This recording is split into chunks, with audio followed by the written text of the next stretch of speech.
it came out that Donald Trump, in his closed door meetings, is pushing for the national abortion ban. It didn't take long, did it?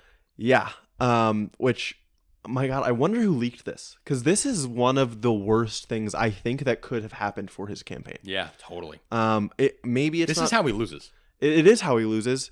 Maybe it's early. Like, maybe he'll just clog up the media cycle enough so that once it gets closer to the election, it's not that big of a deal. But of course, like you're saying, if Biden is any kind of politician at all, he's just going to press Trump on it as much as he can. I do know that there is like some strategy where, like, you know, you leak a little bit of your policy out and like kind of test the waters with it. Okay. Don't make a public announcement, just leak it, see what happens. Okay.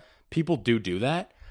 Something this divisive, that he would be so stupid to do that. Well, unless all of the analysis of elections since the overturn have of been Roe v. wrong. Wade is wrong. Yeah. And that it hasn't just won Democrats seats everywhere across the country. Yes. But then I get mad when I look at people in the media. People in the media have actually, like, on the Sunday shows at Meet the Press are like, is Donald Trump moderating on abortion by doing a 16-week ban? Because that's in the middle of 0 and 32.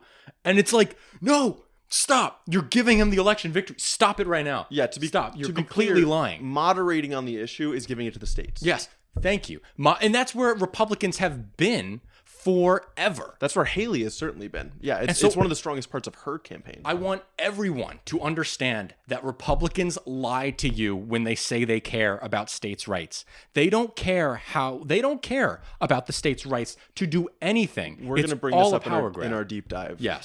Because I think they used to, but not anymore. Okay. I think this is something that Trump has changed. Oh, I don't think so at all. I do. Oh, that's crazy to think about. Okay. Really? All right, we'll talk about that later. Yeah. But so it's all about power, okay? It's all about which levers of power they can pull to get their agenda across. If it comes from the state, great. If it can come from the federal government, great. They're going to pull whatever lever they want, at least now, okay?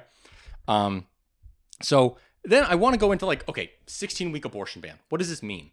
Well, before the overturning of Roe v. Wade in 2022, only 4% of legal abortions happened at 16 weeks or later. So 4% of abortions would be at all affected in this, okay? Now, the vast majority of these women have abortions due to medical complications. This is coming from the SDC. Now, this is Dr. Maria Isabel Rodriguez. She's the director of the Center for Reproductive Health Equity at Oregon's Health and Science University. She said, the people seeking abortions at 16 weeks, while it's a small number of women, are the people at greatest risk for maternal mortality and morbidity. Now, this is what's so important.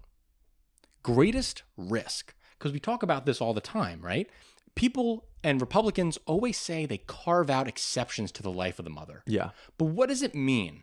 Do we need to have 100% certainty that you're going to die before we do this abortion? Mm-hmm. Is that the line we have to take it to? Does the woman have to be bleeding out on the bed before we finally say that an abortion can be had? But even if this abortion bill that Trump wants to pass doesn't includes exceptions, a lot of them don't end up getting used because, like we're saying, doctors don't want to face the significant criminal penalties that come with providing a non-medically sufficient abortion. Yeah. So, if the life wasn't actually in danger, or maybe the rape case wasn't totally proven in a court of law, how can a medical provider in that split moment decision know all of these facts? Yeah.